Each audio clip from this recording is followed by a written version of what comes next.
Hello, and welcome to episode 3 of Carpet Cliff Notes. And in this episode, I'm going to share with you some tips for picking out the right carpet python for you. The biggest issue that always pops up when it comes to people making impulse buys of carpet pythons in the hobby is the statement that comes right after, and it's, "What is my carpet python?" You usually see it go something like this. Someone sees a carpet python for sale online or at a show. They inquire about that snake, and the seller will tell them it's a carpet python. When you're buying a carpet python from a random table at a show, these snakes that the seller has typically purchased them from a clutch of babies from a breeder that wholesaled them out. They take the snake home, excited. They're happy with the snake that they got. They love it. Everything is great. They go, they post it online, and they asked, "What subspecies or species is my carpet python?" Well, there's a few issues with knowing exactly what type of carpet python you have. Number one, carpet pythons are highly variable. So in the wild, I mean, they come in colors and patterns, and they're just so variable. It's hard to know. Now, some typically kind of they don't have as much variability, but overall, they are a highly variable group of snakes, which makes it difficult to know if somewhere in that snake's lineage it was crossed with another subspecies. Some people care about this, some people don't. This sometimes comes across, though, as snobby or elitist to a new carpet python enthusiast. And fair enough, but it isn't meant to come across that way. But for a great deal of breeders, they're trying to preserve the bloodlines that we have for future carpet python hobbyists. Carpets cannot just have new bloodlines imported into the U.S. So we're working with a limited gene pool, and there's a lot of people that want to try to preserve that gene pool. Real quick, the hobby is kind of split into 3 different categories when it comes to carpets. There's the purist. They're strictly about lineage, usually have lines that go back 10 to 20 years, and they don't cross subspecies. And then there's the people that are called the crossers. They're typically breeders that are trying to make the prettiest snake that they can. This usually is driven by morphs. Not always, but most of the time, it's about making a certain combination of morphs in a snake. They're typically driven by how the snake looks rather than whether it's pure or not. Like, some people just don't care. They just are trying to make, the prettiest snake that they can. But real quick, let's get the whole pure topic out of the way. Let's talk about what we mean when we say quote unquote pure.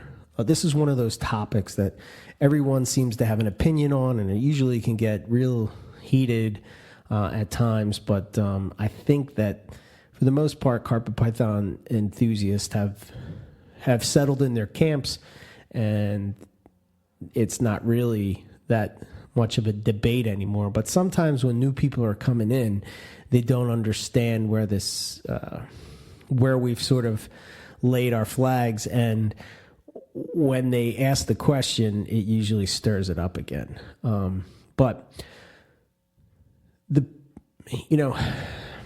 Basically you're relying on someone else to give you their story. The people that I buy from, I trust 100%. And other people, I don't. It's not that I think that they're lying. I just don't know if they put as much effort into knowing the lineage of that animal. And there's not to say that one way is right and the other way is wrong. But the main thing is you have to be transparent about what you're selling. You'll really never know unless you went to the field and collected it. And other than Papuan carpets, you're not going to get fresh blood imported into the U.S. all that often. It happens, but it's very rare. But with Papuan carpets, you can get them imported and know that you're either dealing with wild caught, captive hatch, and starting new bloodlines, which is honestly, that's one of the reasons why I enjoy that particular subspecies. Because I know that they were imported by myself, and I'm sort of starting a foundation of these new bloodlines. And there's quite a few people out there that are following that camp. But really, you will never know unless you went to the field and collected.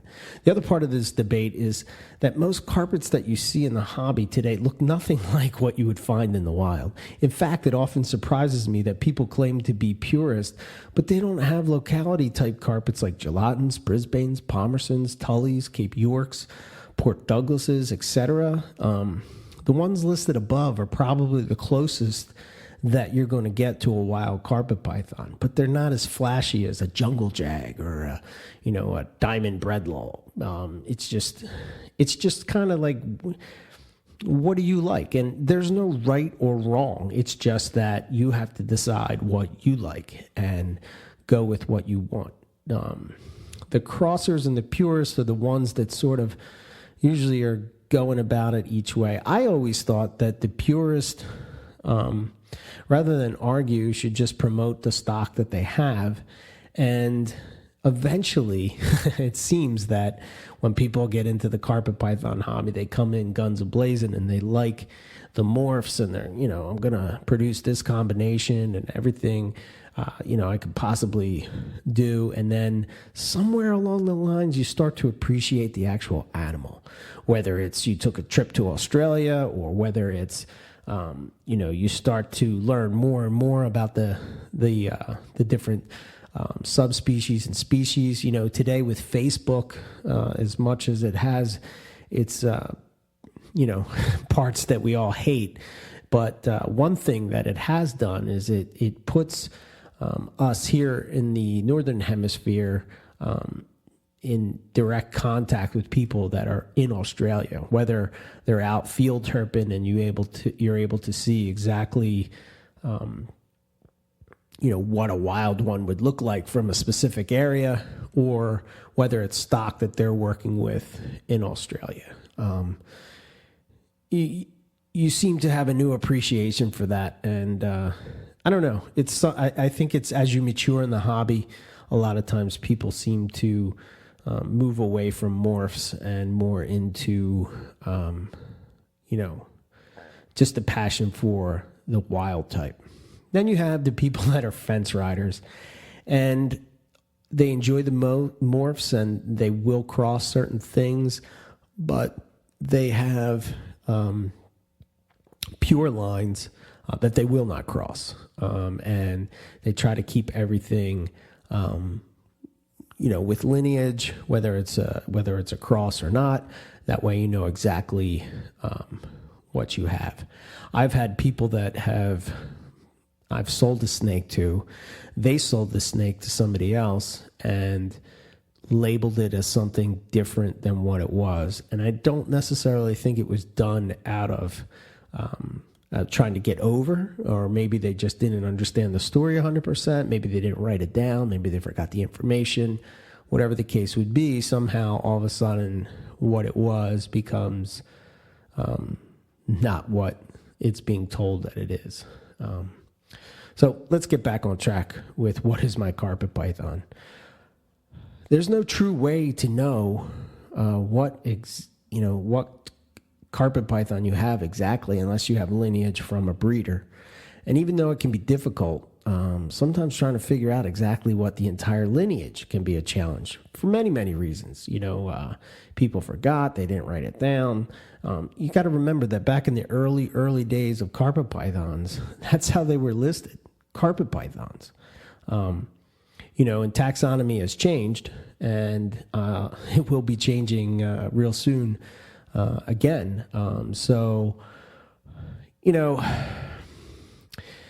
It's one of those things where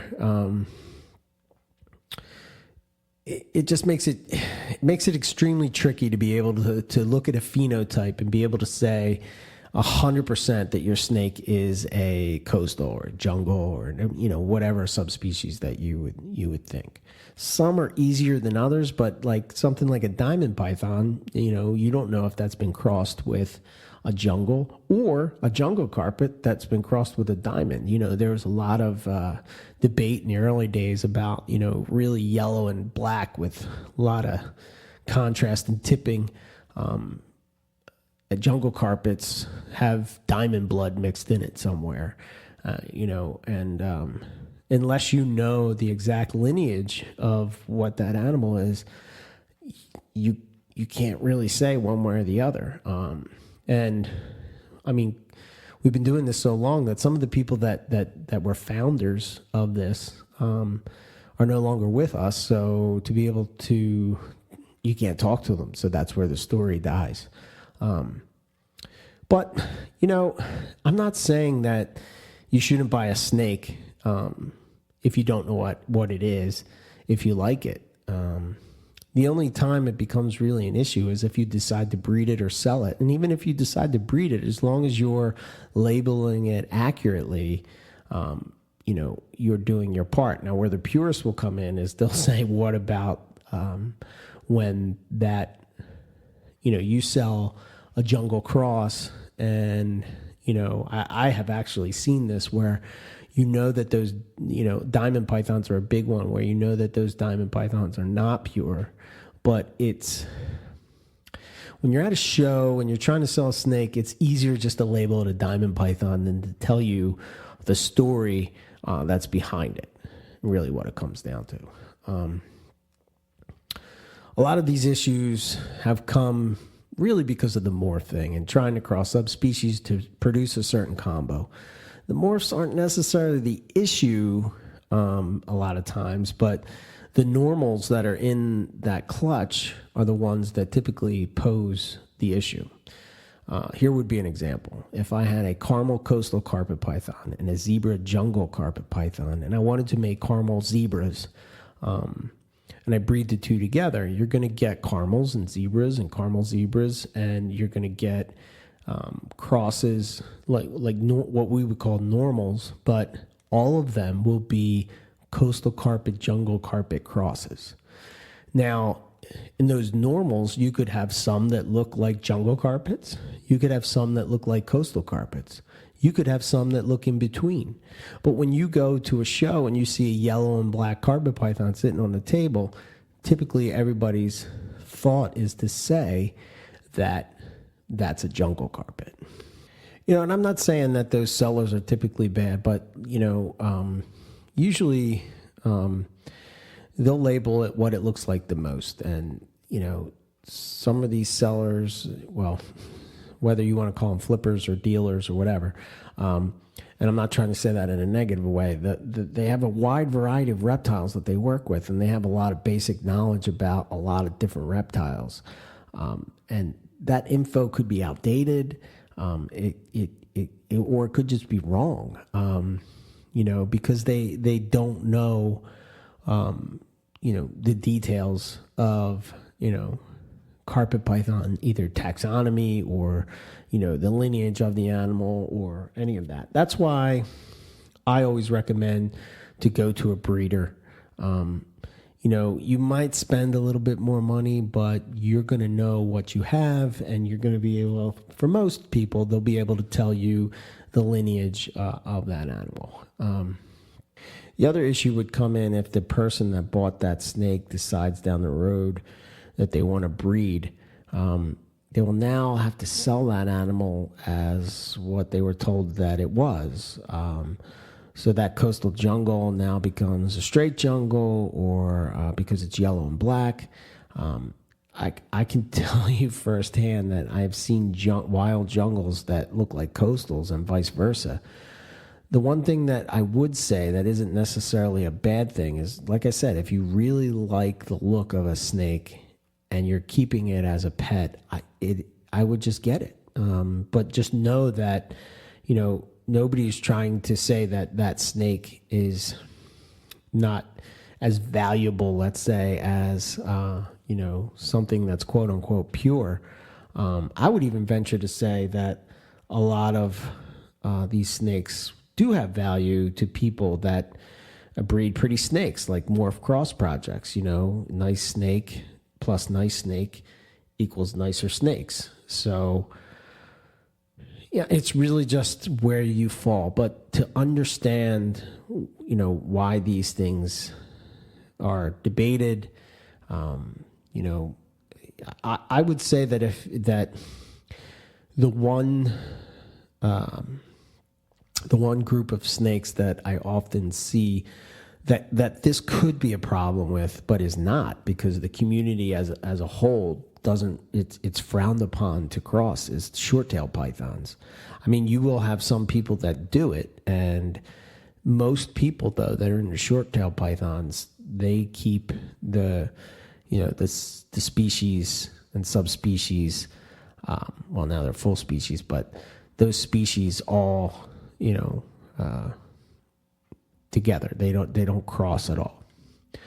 So next, what carpet python is right for you? Well, the main thing in this discussion, for the most part, is size and temperament. I mean, carpets are all pretty much kept the same. Diamonds are a little bit different. Inlands can be a little bit different, but for the most part, they can all be kept the same way. If you're breeding carpets, then you might want to go with a coastal or a jungle pop one if you can't get temperatures cold enough for something like a diamond python or bredli.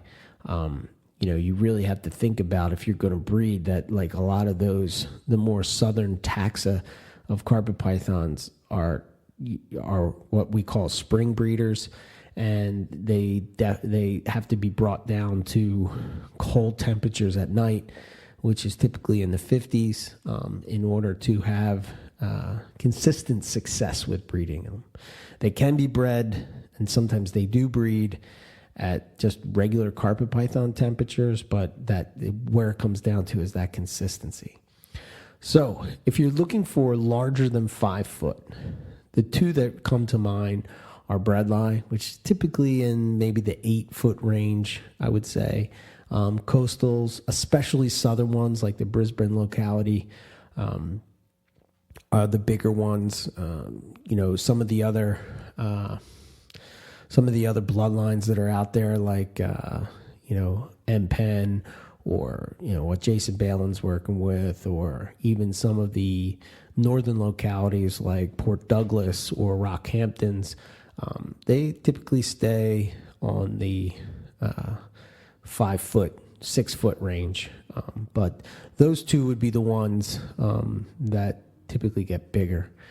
Smaller ones, now diamonds are kind of on the fence there. They can put pretty good size on, but for the most part, it's the females that are typically bigger. There was papers done on that by Richard Shine that talked about that. But in that study, it was a small sample size. But for the most part, diamonds, females are typically bigger.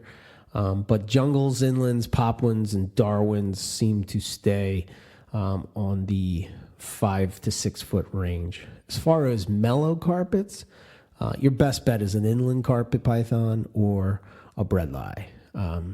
Either one of those, they are very, very tough snakes. They come from tough environments. They can take, I hate to say it this way, but a lot of keeper error, and they are very, very mellow snakes. There are always exceptions to these rules. We're talking in generalities. I know some people that have bredli that will rip their face off. I don't know many people that have inland carpets that are that way, but from time to time you will see bredli that are a little bit on the feisty side. All right, next I'm going to talk about the best place to learn more about carpets. Well, maybe I'm a bit biased here, but Morelia Python Radio is filled with breeders and keepers and even people that have herped for carpet pythons. We've had 9 years worth of shows. There are other podcasts that talk about Morelia, but if you want to dive deep, NPR is the way to go. If you go to our website, MoreliaPythonRadio.net, you'll be able to sort of be pointed in the direction, if you will, of where to go to learn more about the carpet pythons. Let's talk real quick about books. Obviously, the best book when it comes to carpet python is The Complete Carpet Python, and it was written by Nick Mutton and Justin Julander. These guys did an amazing job in the first version of this book. It's out of print now, but I think you can find it on Amazon and stuff. If you go to our website, you can look in the NPR library, and it will give you some links to who's selling it on Amazon. It's a little pricey now, and they are working on the second version of that, due out sometime later this year, with even more information about carpet python. So looking forward to that. So the Complete Carpet Python is the #1 book when it comes to carpet pythons. The next one I would say is Carpet Pythons by Mark Mentz. This was a German book, I believe. A couple years ago, it was released as with the English edition, and also a lot of information in there, and very good book. Obviously, there's the one that probably started their fascination with Australian pythons in the early 90s, and that's Pythons of the World, Volume 1, which focuses on Australia. It breaks down each of the carpet python subspecies in that book in detail, plus other Australian pythons. There was another book that was called Breeding Australian Pythons. That's a very good book. A lot of information in there, a lot of data that you can to check out. So that would be, as far as books go, that's where you want to go. You can also go to Google Scholar, and you can type in carpet pythons or Morelia spilota, and a lot of the papers that have been written about carpet pythons, a lot of that work was done by Richard Shine. You will be able to check out that and hear more about details of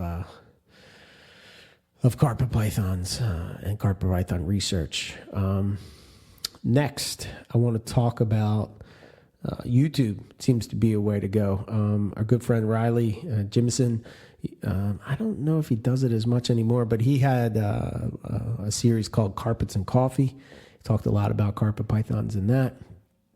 You can go to check that out. Also, there's a new one, and it's a live stream, and you can go to Facebook page carpetpythons.com.au, and you can check that out.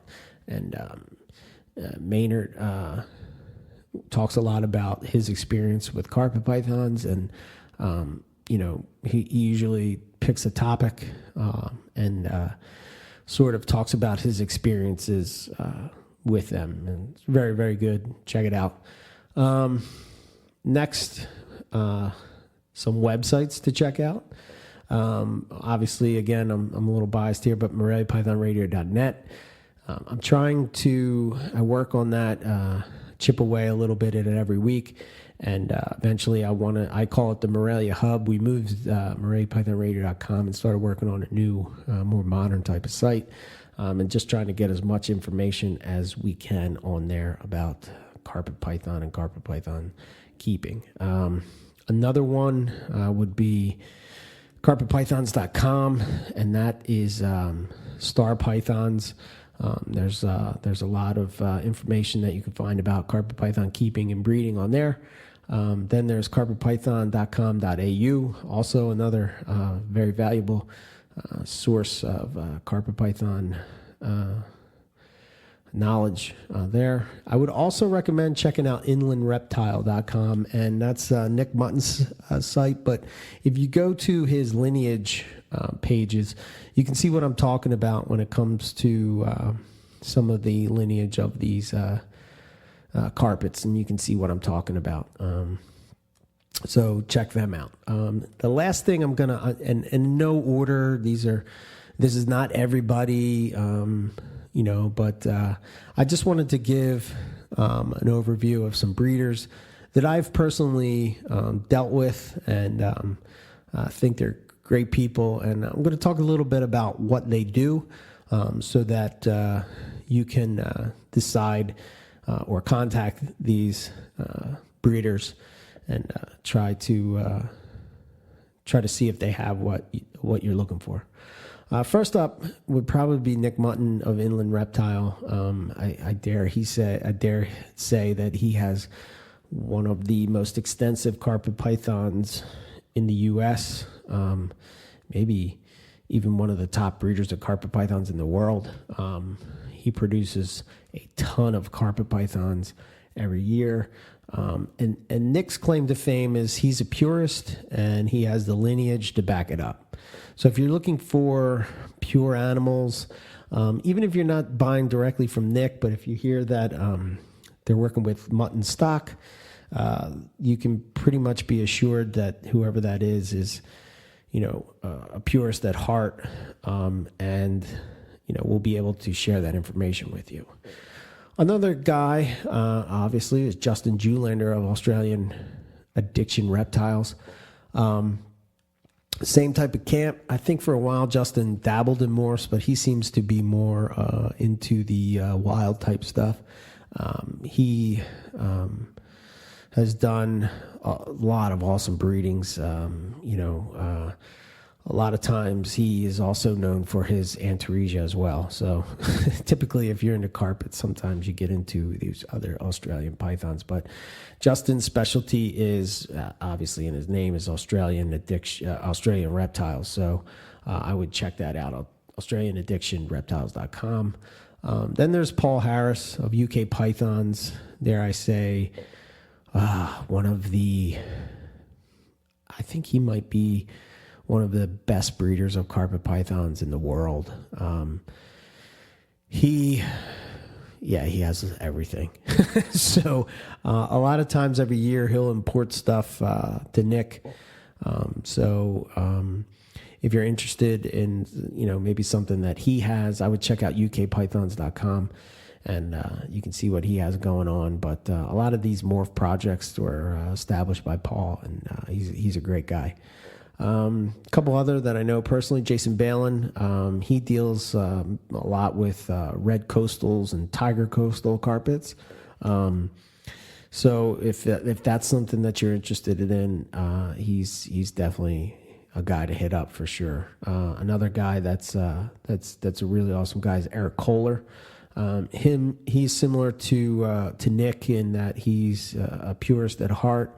And he has a lot of old school lines of certain things, whether that's jungle carpets or popcorn carpets, all of that. He has solid lineage and works with a wide variety of carpet pythons.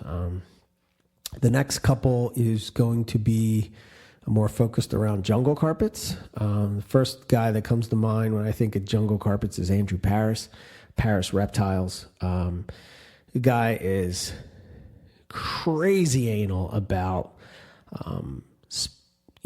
his projects, and he has only A+ trophy animals in his collection. So if you're looking for an awesome jungle carpet, you can't go wrong with anything that Andrew's doing. And I would say that would go the same for Headhunter Reptiles. Same, just killer stock. Let's see, who else do we got? We have John Battaglia, you'll know him, Morelia Trophy Club, and one of the things that he is famous for is his Gamma carpets, Gamma Jag carpets, and we'll get into that at some point down the line, but basically it's a diamond jungle jag, but they just are crazy yellow. I mean, crazy insane yellow. So you should check that out, MorelliaTrophyClub.com. Another good guy is Martin Rosemond. He does a lot of jungles, but he also works with diamonds, and he does some morph stuff as well. But, killer jungles. If you're looking for diamond pythons, I can't recommend enough Greg Heim. Greg is a great guy to work with. Sometimes the